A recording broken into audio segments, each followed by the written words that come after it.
Selamat pagi anak-anak. Ya, bagaimana kabarnya? Baik. Ya. Hari ini kita kembali ke mata pelajaran pemeliharaan kelistrikan kendaraan ringan seperti biasanya. Ini kursinya di mana? Oh, di situ. Bentar ya.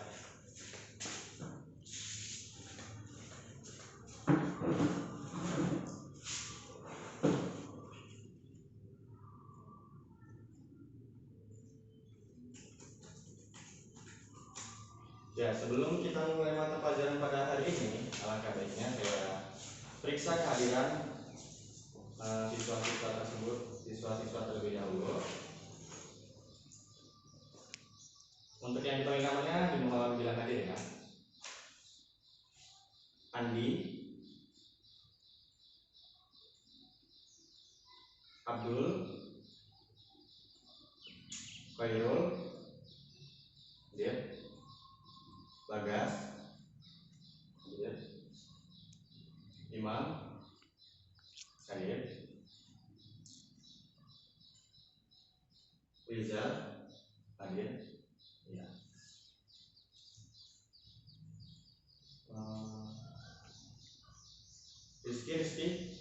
Rizky kemana Rizky? Oh, izin. Ya. Oh, sakit. Ya. Baiklah, untuk kali ini sebelumnya tahu nggak apa yang akan kita pelajari di pemeliharaan kelistrikan kendaraan ringan pada pagi hari ini? Ya, ada yang tahu nggak? Sebentar ya.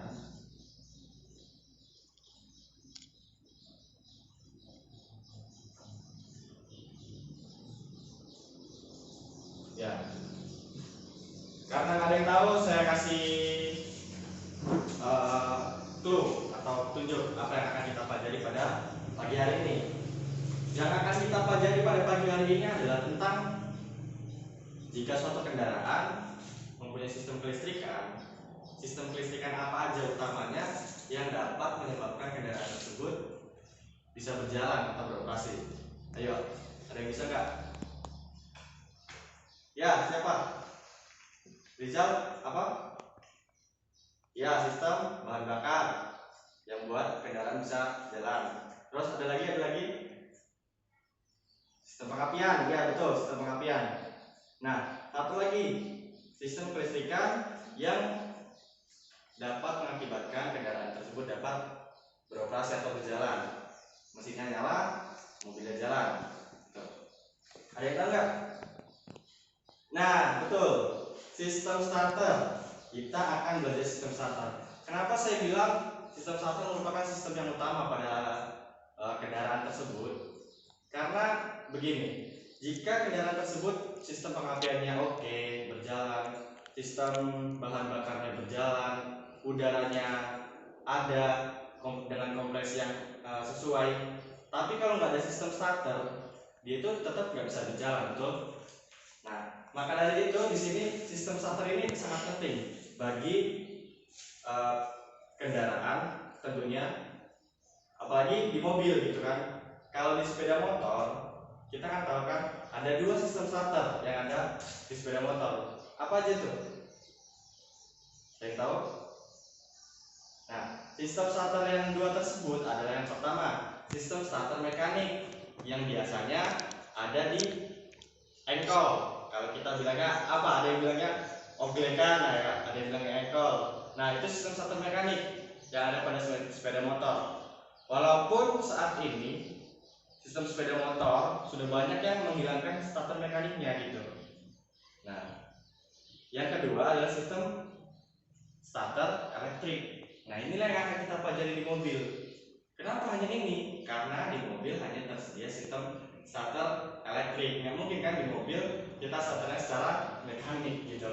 Karena kan mobil dengan kapasitas mesin yang besar, kita nggak mungkin kuat secara mekanik menyalakan mobil dengan sistem starter mekanik begitu.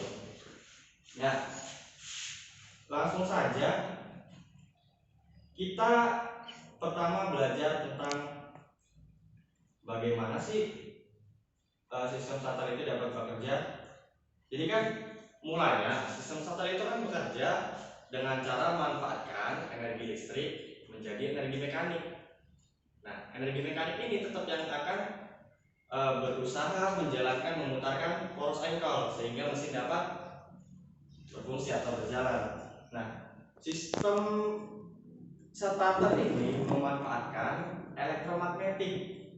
Jadi kan kalau kita misalkan magnet yang dialiri kumparan, maka dia akan putar. Nah, begitulah sistem starter bekerja.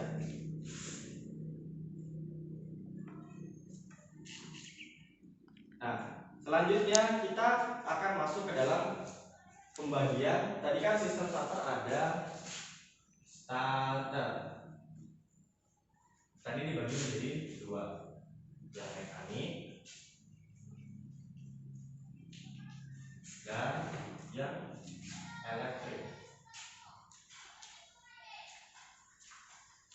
Nah, sistem starter elektrik ini juga terbagi menjadi beberapa jenis. Nah, yang kita akan pelajari tadi kan sistem starter yang elektrik. Sistem starter elektrik dibagi menjadi 3 jenis. Yang pertama konvensional,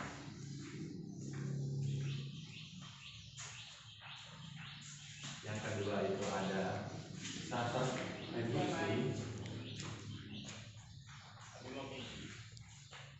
yang selanjutnya yang terakhir itu adalah starter planetari.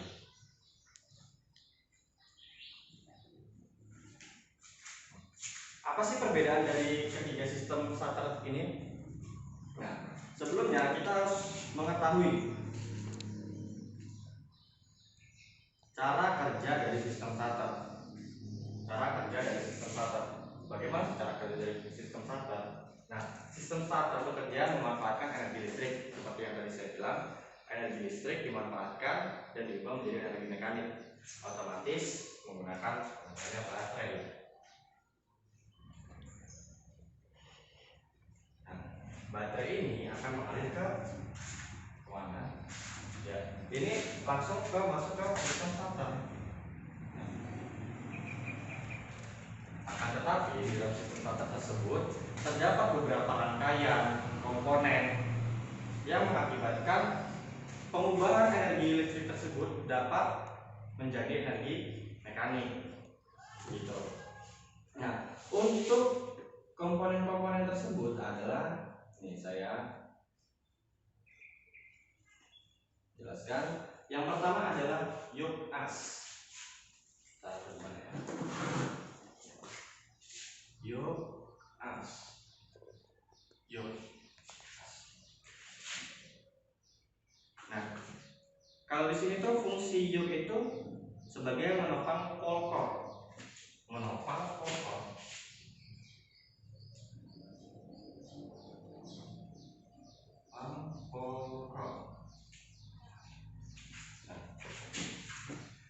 Dan polkor itu sendiri berfungsi untuk menopang field dan memperkuat medan magnet. Nah, di sinilah polkor.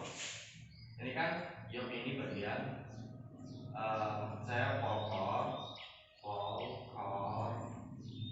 ini bagian dari ion yang berfungsi untuk menopang field untuk mematikan medan magnet. Gitu. Dan field coil pasti udah asing ya untuk mendengar yang namanya field coil. Field coil itu untuk membagikan medan magnet.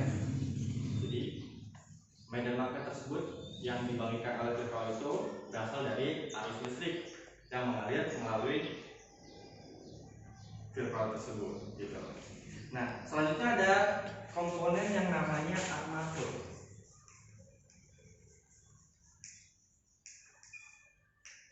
Apa sih fungsi armatur di sini? Armatur itu berfungsi untuk mengubah energi listrik menjadi energi mekanik gerak putar. Ini. Energi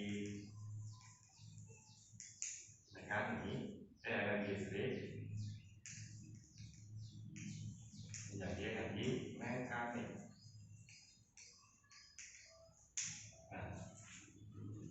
Sampai sini ada yang ingin bertanya tentang dua komponen yang telah saya sebutkan dan sedikit saya jelaskan?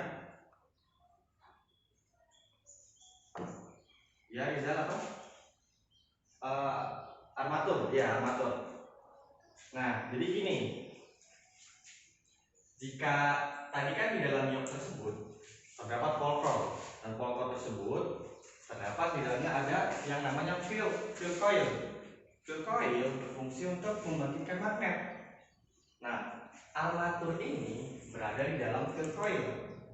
Jika ilustrasinya gini, ini adalah polkor yang diselimuti oleh yoke.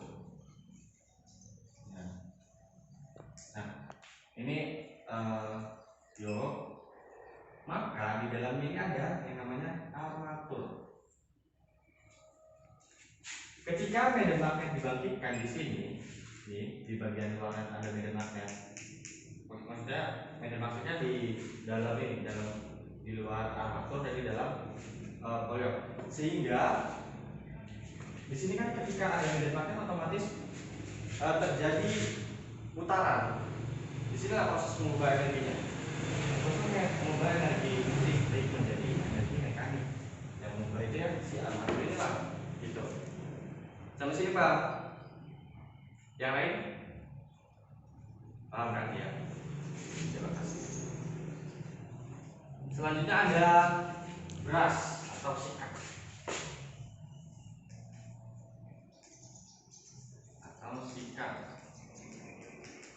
Apa sih fungsi dari brush atau sikat ini? Dia fungsinya itu ada dua. Yang pertama sebagai pemegang brush, dan brush negatif untuk meneruskan arus dari armatur koil ke massa. Jadi dia sebagai perantara atau terminal, mungkin ya, terminal bisa dibilang terminal. Dia untuk meneruskan arus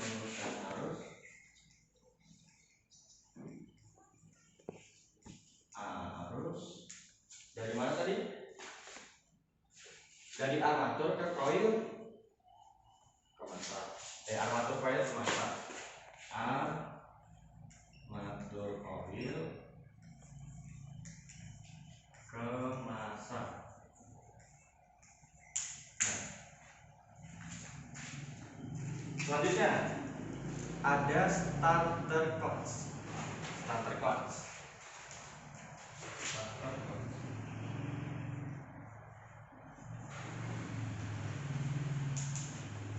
Apa sih fungsi dari starter clutch ini? Kita baca dari sini. Meneruskan putaran armatur ke ring gear atau flywheel, mencegah terjadinya perpindahan putaran dari mesin ke armatur. Nah, di dalam sistem starter kan ada pada akhirnya nanti, kita lompat dulu ya. Ada namanya di sini pinion gear. Nah, pinion gear.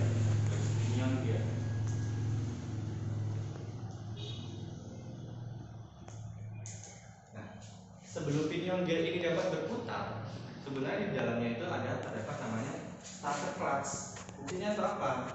Kalau kita ngomong clutch, pasti kita ingat yang namanya sistem kopling ya kan? Nah, sistem kopling itu apa sih sebenarnya?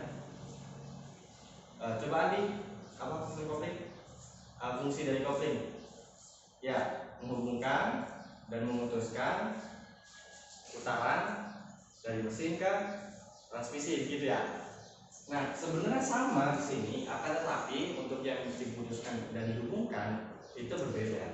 Kalau di dalam sistem kopling tadi antara mesin dengan transmisi, sedangkan untuk di sistem starter ini, starter clutch ini berfungsi untuk menghubungkan dan memutuskan koneksi antara pinion gear. Ketika starter berfungsikan, dia bergabung kepada flywheel untuk memutar flywheel. Nah, pada saat putaran tertentu, kita kan menonaktifkan sistem starter sehingga terjadi putaran. Nah, disitulah fungsi starter clutch ini berperan, memutuskan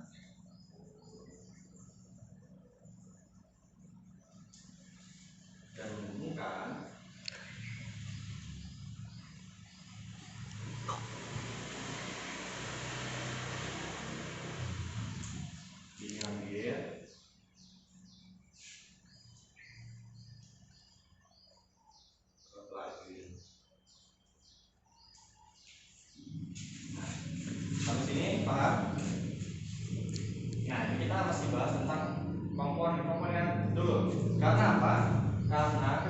kita bahas tentang cara kerja, kita harus mengetahui komponen-komponennya gitu.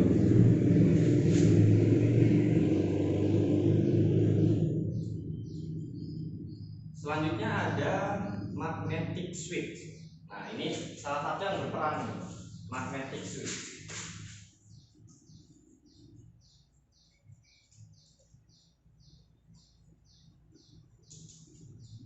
Magnetic switch di sini fungsinya untuk apa sih? Jadi di dalam sistem starter ada lagi komponen. Jadi sebenarnya setiap komponen yang ada pada sistem starter itu berhubungan. Seperti yang magnetic switch ini nanti akan berhubungan dengan yang namanya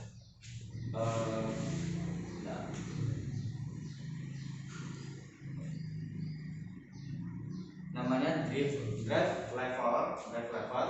Jadi fungsi magnetic switch ini untuk memberikan putaran atau mendorong, bukan putaran, mendorong pinion gear agar dapat berhubungan dengan flywheel. Nah, mendorong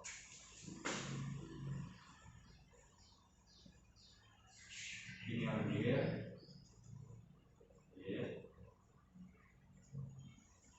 agar dapat memutar flywheel. Nah, jika tadi sebelum si starter class tadi bekerja, ada komponen yang bekerja untuk menghubungkan pinion gear dengan flywheel. Ilustrasinya begini.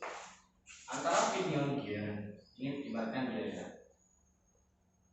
Ini adalah pinion gear dan ini adalah flywheel.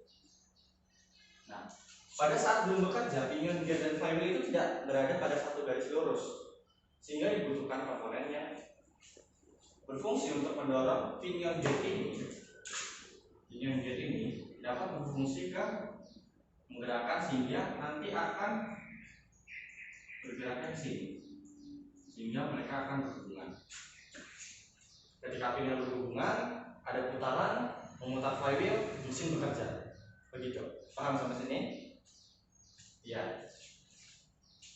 Nah, gimana sih ini dapat mendorong? Itu tadi fungsi dari magnetic switch.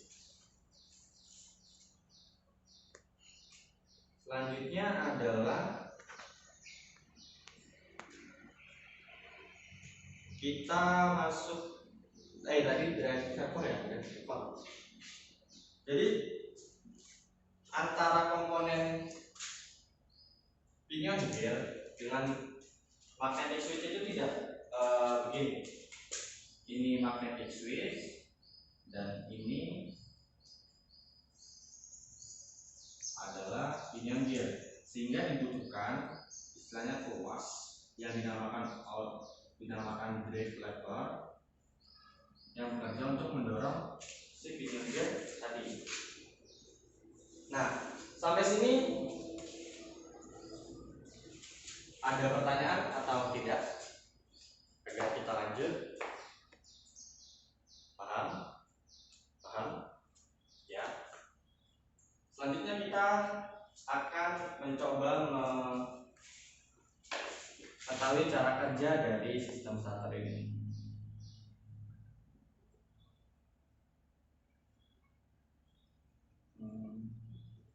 Bentar ya.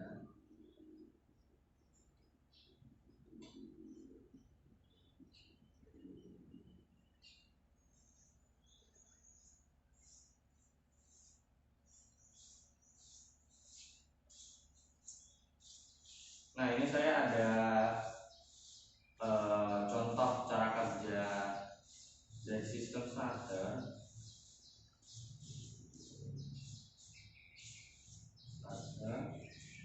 dalam bentuk ilustrasi. Nah,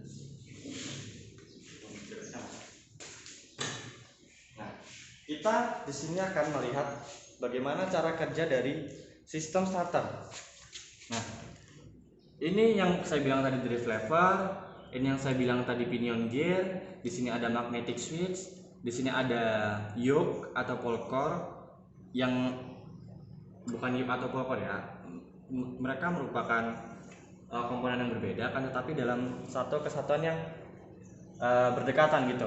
Dan ini adalah armatur. Di sini ada brush atau sikat tadi.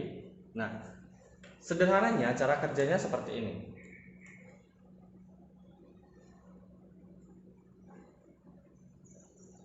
Nah, begitu.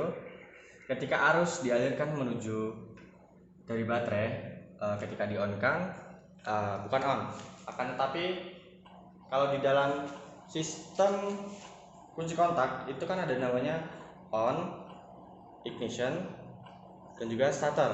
Nah, untuk menyalakan sistem starter maka diperlukan yang namanya kita nyalainnya ke ST atau starter sehingga dapat memberikan suplai arus ke dalam sistem starter. Nah, coba kita lihat animasi berikut. Nah, ketika arus dialirkan dari baterai, maka dia akan memutar pinion gear. Coba dilihat di sini ada tanda panahnya. Nah, itu merupakan aliran arusnya untuk memutar dari armatur ini. Nah, sehingga dapat memutar si flywheel atau poros engkol sehingga mesin dapat bekerja. Nah, dari animasi tersebut kira-kira udah ada gambaran nggak bagaimana cara sistem starter itu bekerja? Udah? Nah, untuk kali ini saya berikan tugas kepada kalian. Ini kan karena ada 3 baris baku ya. Saya jadikan 3 kelompok. Karena kita punya jenis sistem starter elektrik yang 3 jenis juga. Nah, untuk yang bagian paling kanan saya, sistem starter konvensional yang tengah adalah reduksi, yang paling kiri tangan saya adalah planetari. Coba nanti antara kelompok melakukan diskusi. Pertama diskusi dulu, kalian pahami bagaimana cara kerja sistem starter yang kalian dapat, jenis yang masing-masing kalian dapat. Setelah itu nanti kita akan diskusikan apa sih perbedaan dari sistem starter konvensional, reduksi, dan juga planetari. Untuk yang konvensional kurang lebih tadi saya sudah jelaskan, dan konvensional juga kurang lebih seperti yang ada pada animasi tadi begitu. Ya, saya kasih waktu berapa? 15 menit cukup kali ya? Ya, 15 menit.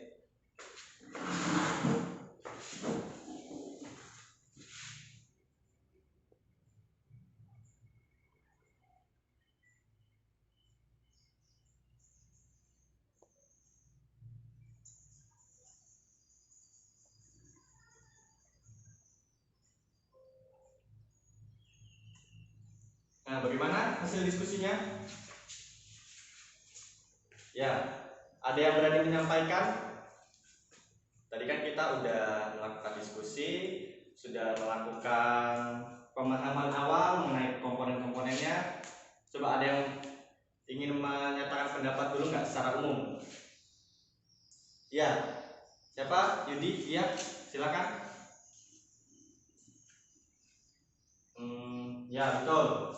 Jadi memang benar antara komponen-komponen yang ada terdapat pada kita jelaskan tadi, kurang lebih semua jenis sistem starter itu memiliki komponen tersebut gitu. Lalu perbedaannya di mana gitu? Inilah makanya saya bagi per kelompok untuk membahas apa sih perbedaan antara konvensional, reduksi, dan planetari. Coba dari yang ujung sana, coba Andi, silakan. Ya, coba dijelaskan tadi sistem planetari ya. Planetari itu apa sih kelebihannya dari konvensional? Ya. Ya, betul. Jadi sekalian ya kita ambil kesimpulan. Jadi antara sistem konvensional, reduksi, dan juga planetari sebenarnya perbedaannya itu tidak signifikan gitu. Tapi lebih ke perbedaannya dari kebutuhan. Kebutuhan seperti apa? Jadi dalam sistem kendaraan, jadi mesin, kita berbicara tentang mesin. Mesin kan ada berbagai macam jenis mesin. Ada mesin yang ringan, yang berat, dengan 4 silinder, 6 silinder, dan banyak silinder gitu kan. Sehingga kan sistem starternya itu harus menyesuaikan dengan konstruksi mesinnya gitu.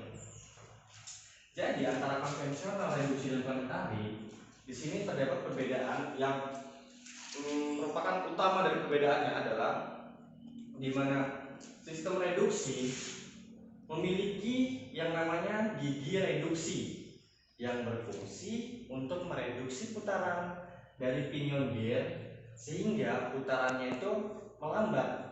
Kenapa melambat? Itu kan bukan melambat saja, akan tetapi setelah direduksi oleh gigi reduksi, putaran dari pinion gear akan melambat, tetapi torsinya meningkat. Sehingga untuk gigi reduksi ini, jenis starter reduksi ini digunakan pada mesin-mesin kendaraan dengan bobot yang berat. Contohnya mesin-mesin diesel, mesin pada truk, bis, dan angkutan-angkutan lainnya. Itu biasanya menggunakan sistem starter reduksi karena mereka membutuhkan torsi yang kuat untuk menggerakkan mesin pada awal putaran. Lalu planetari bagaimana gitu kan? Planetari juga perbedaannya terdapat di dalam planetari terdapat gigi yang berbeda pada konstruksi konvensional dan reduksi. Jika reduksi tadi ada memiliki gigi reduksi, jika planetari otomatis kita ingatkan planet.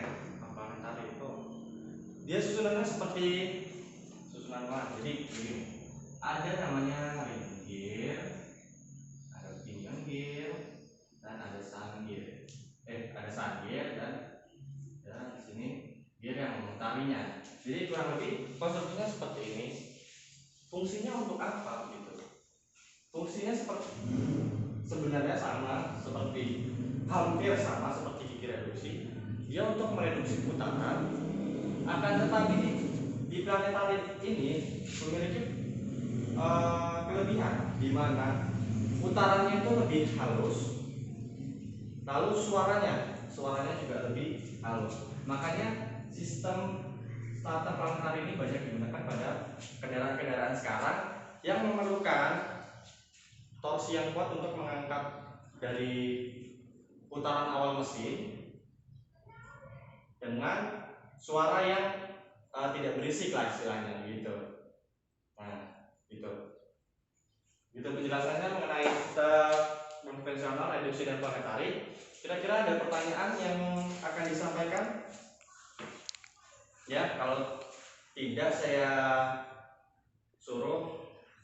akan menunjuk, atau ada yang memberanikan dirinya untuk menjelaskan intisari dari pertemuan kita pada hari ini mengenai sistem starter pada kendaraan bermotor terutama mobil ya. Ya, ada nggak? Ya, silakan maju, Rizky. Ya, jelaskan. Ya, starter terbagi menjadi 2. Lalu yang elektrik terbagi menjadi 3. Komponen-komponen. Fungsinya, cara kerjanya. Ya, baik, bagus. Silakan duduk, Rizky.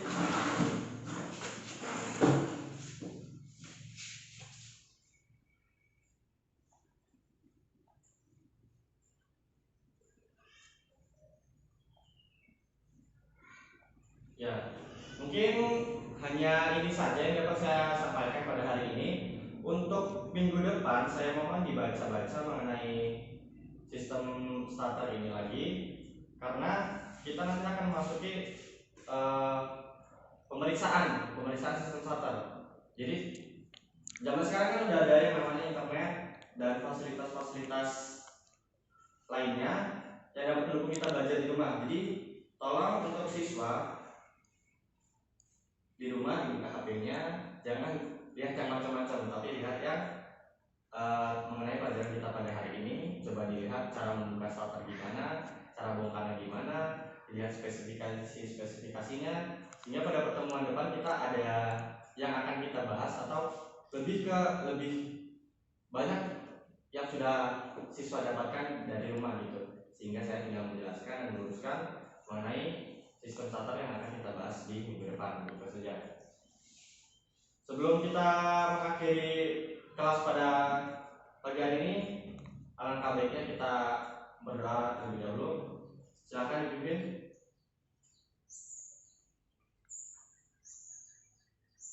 Berdoa selesai. Ya, itu saja yang dapat saya sampaikan. Terima kasih atas pertemuan hari ini.